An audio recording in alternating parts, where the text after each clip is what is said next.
As many of you are aware, I'm studying the transits of the slower moving planets as they go through Sabian symbols and as they aspect each other, as they shift from forward action to retrograde action, and various other features which are somewhat more noticeable than the position of the Moon or Venus or Mercury. And it's inevitable that some of us have the transit of the day making an aspect to the horoscope, the position of another planet in your horoscope. And these are something to study quite carefully, I would think.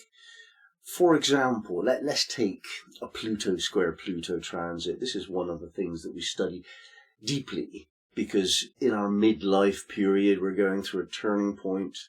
And these four particular aspects that make up the midlife crisis: Pluto square Pluto, Neptune square Neptune, Chiron conjunction eventually when you're 51, Uranus opposing Uranus when you're 42. These collectively take you through a very transitional period in your life. The Saturn return, age 29, that gives you a taste of what a transit's like. And most of us don't like it. And then you come to nowadays, even before your 40s, it depends upon the eccentric orbit of Pluto and where it is. But young people now in their 30s have had Pluto square Pluto. These events are life-defining. Not the first half of the life, but the second half of the life. You go through the first half of your life, just trying to work it all out. And then the second half, let's say arbitrarily after you're 40, it takes on a different quality life. You're much more conscious of what you're doing, and you're making decisions on the basis of wisdom and experience rather more than hormones and ambition. Anyway, I'm going to talk about how to interpret Pluto transits today. And let's start with that Pluto square Pluto. Think first of all about the fact that certainly 5 degrees of Pluto's arc, its movement, its orb, it must be studied. And it could be much more than that. It could be 7 or even 10 degrees of that period of Pluto hovering around your natal Pluto. So each of those Sabian degrees, let's talk of 5 arbitrarily, each of those Sabian degrees will mark a big shift in how Pluto is operating. And it won't show in the events of your life, typically. It could, but typically it doesn't. So for you to understand your Pluto transit, you will have to notice the Sabian degree of it and how that feels differently from the next Sabian degree. And then you're going to get the exact degree when your own Sabian degree of your natal Pluto is going to be really strongly vibrated. And then it'll move on to an evolution of the principle. So you can see the coming of a certain decision or realization. And then the first hit of Pluto will give you that. Unlikely that you're going to get it. It's a bit of a surprise, really. And then it'll move forward and show you how to bring it into life a bit more. And then it'll go retrograde again, going over the same point, exactly square your Pluto. And then you might start to get a different take on it. You will start probably to turn it from being an upsetting event, because all Pluto transits are going to upset the status quo. In other words, that which is fixed in your life ain't fixed no more. It's been shaken to its root with Pluto. Pluto gets to the heart of the matter, the depth. It really loosens your attachment to what is no longer real, a real expression of who you are. That's its job. Now, Pluto in your natal horoscope is your clue to how you have dealt with the whole question of Who's got the clout in any situation? If it's not me, then I'm powerless. If it is me, then I'm powerful. In every situation we encounter, that equation is going on.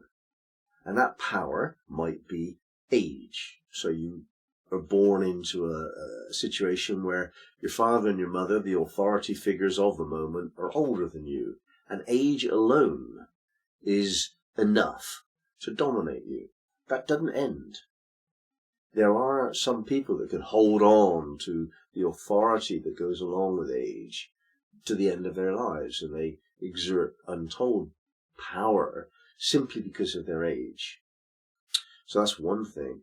Another thing is position. And again, parents, they have the position of responsibility for you. So typically, if you're responsible for something, you have authority, you have power over that something. And that's how we come into life.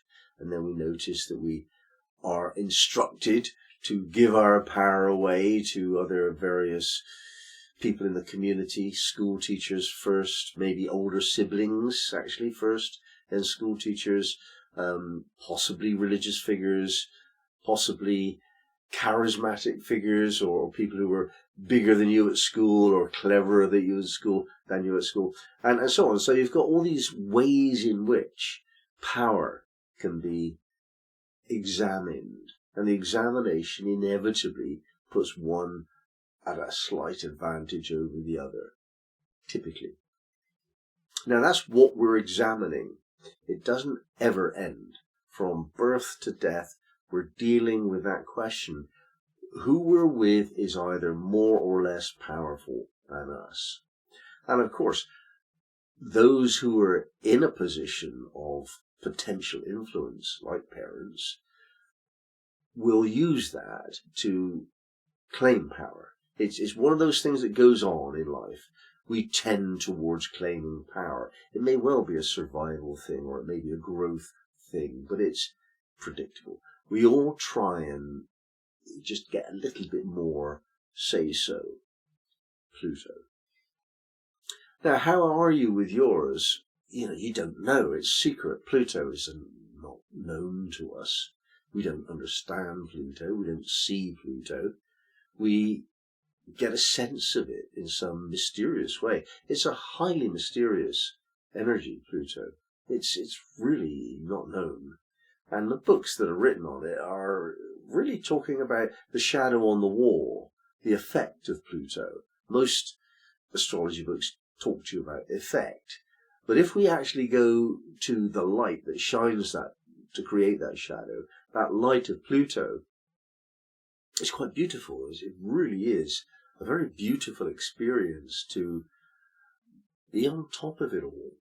You're here as a soul, you're incarnated into life, and you get to be a baby straight away, and you have to emerge into that place where you have some power, some say-so, some influence over another.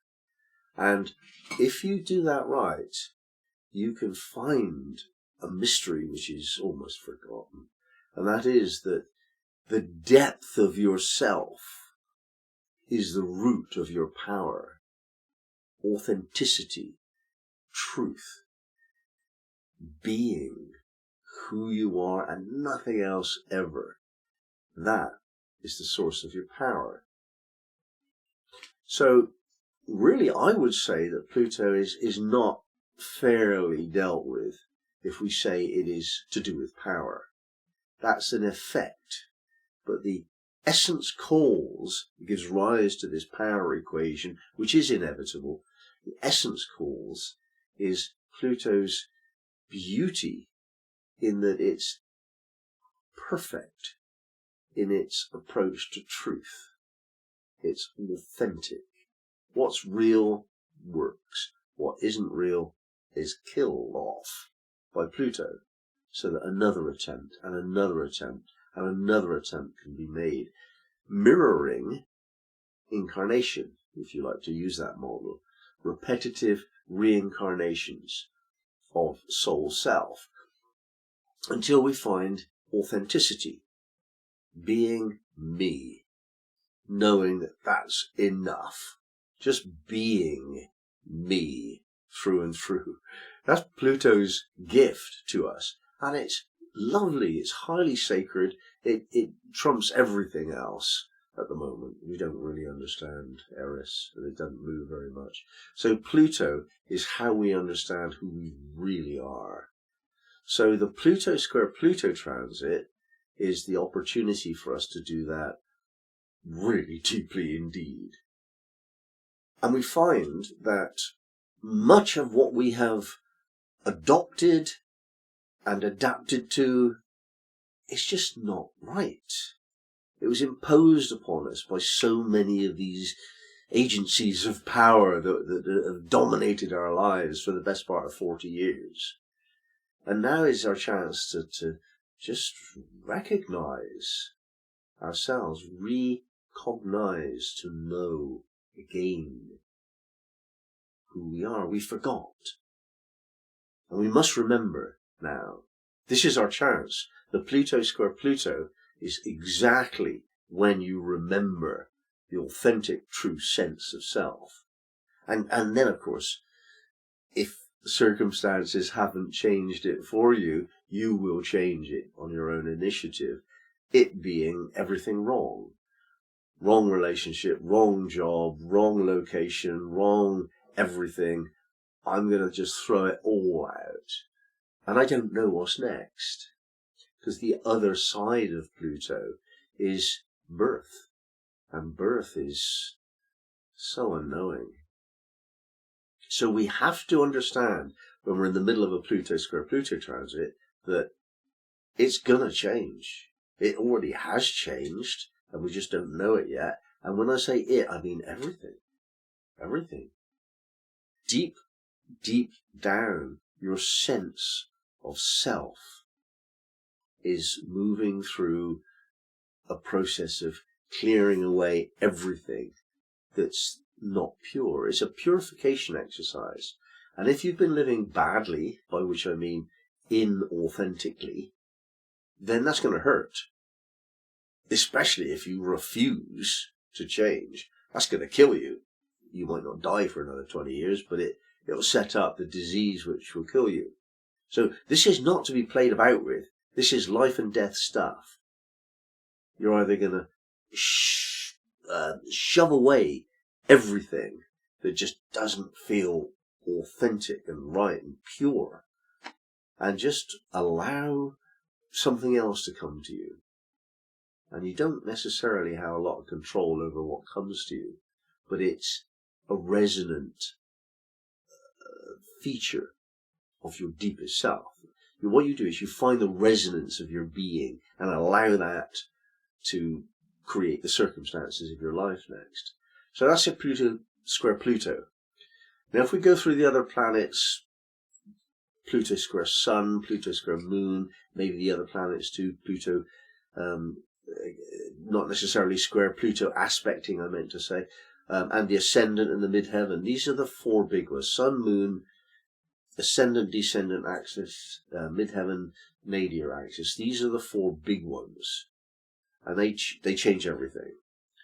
Pluto crossing the Ascendant will change a lot about your circumstances and how you are in one-to-one relationship. It might change your image in the world, how you strategize your way forward. You're in a different situation now. Pluto on the Midheaven, very likely to change where you live and your career and your consciousness of parenting, either subject to your parents, and you can work all that out and realize what they did to you, and as a parent, knowing full well that you're not perfect, but doing your best to do a better job than your parents did on you. So that's the Midheaven one. The Sun and the Moon, well, Pluto square Sun, that image of yourself that the Sun gives you, that self-consciousness, is going to be reworked. It's not hugely different from a Pluto square Pluto transit in one sense. It's probably a bit more personal, a bit more obvious, a bit quicker, possibly, but who knows? Yeah, there's so many other factors. Your Pluto is influenced by the aspects that it makes and the house that it's in. And there are generational shifts as the Pluto sign changes. So we don't know too much about how Pluto square Pluto or Pluto square Sun, same applies to the Sun. It depends upon you. But essentially, Pluto, I say square again, that's because I'm having that kind of thing. The Pluto aspects to the Sun are going to change your self-identity, who you think of as who you are. Pluto Moon, altogether a different scenario. Pluto aspecting the Moon. Well, let's look at the square and the opposition and so on. These harder aspects are going to be harder to deal with. The softer aspects, softer, a gift. So we are talking about Pluto in hard aspect when we're talking about the greatest challenges. So a Pluto square Moon is perhaps the most difficult emotional process of them all.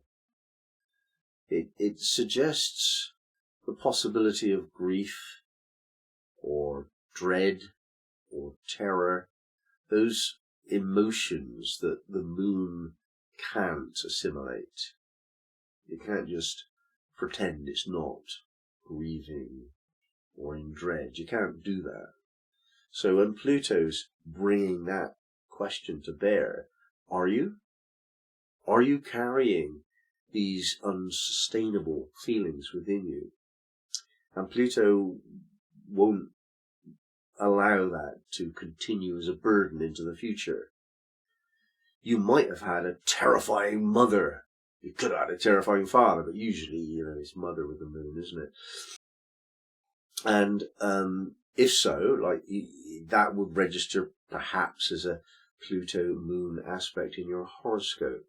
But if you're going through the transit, you perhaps will be reminded of that unusual but present aspect of your mother that terrified you or made you feel homeless or useless or invisible or unseen in any other way or just refused, rejected. When Pluto's crossing in aspect to your Moon, whatever rejections you have felt to disempower you from the feeling of security and homefulness and sort of the safety of being the Moon gives you, that imperfection that you should have been given as a baby will be examined by the Pluto transit. And that examination means reliving what you have actually repressed all of these years. You hated it at the time. You couldn't stand it at the time. So you kind of said, right, it's not happening, and there didn't seem like any time ever to look at that again and bother and go through the painful experience of reliving it. But now you must. Pluto aspecting the Moon by transit, you must now. And it's not negotiable. You must. It will happen. And it will not be comfortable. Now, if you understand that this is the case, and you look at the horrible feelings, like, let's take terror and grief. What can you do with that? Because you're grieving again, and you don't know why. You're feeling terrified again, and you don't know why. Well, the why is the Pluto transit. And this is where astrologers help so much. We just say to people, that's what's happening. It's inevitable. You can't get around it. You can't duck it. And it will end. It started then, it will end then, more or less. You can't do anything about it other than be honest with what's going on for you and talk that out to someone. Express your feelings fully. You have to have maybe a catharsis. You have to cry again. You have to shout again. You have to get your rage out. And your grief has to be cried out. You have to do this. That's a requirement for our emotional well-being. And if you haven't done it already, then the Pluto aspecting the Moon transit will say, now's the time, and you can't get around it. If you're straight up with this and you deal with this, then what follows is joy beyond your previous imagination. And when we think about Pluto transits, we usually think about, oh my God, how am I going to deal with that side of it? Understandable. But actually, it's a gate opening to a new world, a world which is free of restrictions and inappropriate behavior and inappropriate people and feelings of negative kind about yourself. You're free of that. It's actually the most liberating experience of a lifetime, a Pluto transit, if you deal with it properly. So when I'm doing these transits of Pluto, for example, we did a station recently, that's a very, very big deal for someone. And it might be you, because there are other aspects. I mean, Pluto transiting any of the other planets will get to the essential, authentic core. Pluto Venus, you'll relate properly from then on. Pluto Mercury, you'll speak properly and hear properly. Pluto Jupiter, you'll awaken your growth into a spiritual understanding of yourself. Pluto Saturn, you'll grow up, come what may. Pluto Mars, you'll feel power to punch through, to win, to take an opponent on and defeat them. So Pluto Node, that could well give you a liberation of consciousness. That might be a big shift in your level of spiritual maturity. So welcome them. I mean, that's how to ease the burden. Welcome them.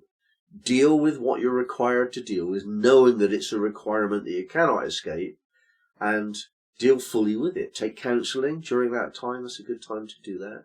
And then know that your liberation is at hand. And then you have to affirm, you have to assume, you have to claim your power. Power is never given. It is only ever claimed. You behave as though you're powerful in all of these different ways.